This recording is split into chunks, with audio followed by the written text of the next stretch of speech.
傳，過了。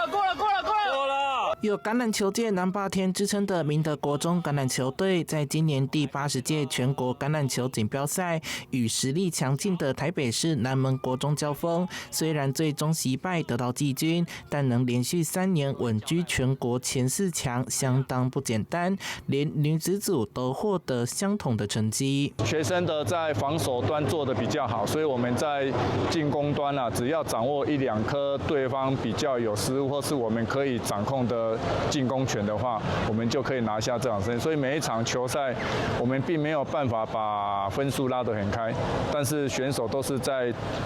拼到最後1分鐘。選手努力練習的成果讓教練感到欣慰。身為大學長的台南市議員沈正東，更是特別定制了1塊大蛋糕和珍珠奶茶送到學校給學弟妹們加油打氣，同時也呼籲市府讓選手們能獲得更多橄欖球資源，在台南發揮潛力。橄欖球隊其實在國中的階段當中都有很好的成績，但是高中因為沒有升學的更好的管道，所以都送到了這個其他縣市。所以我們希望透過這樣的一個成績上的一個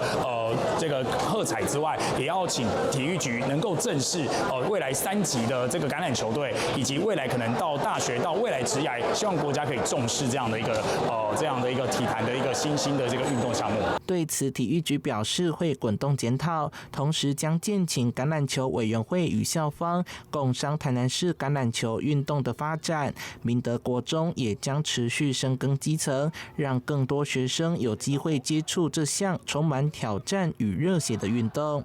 記者周懷談的報道。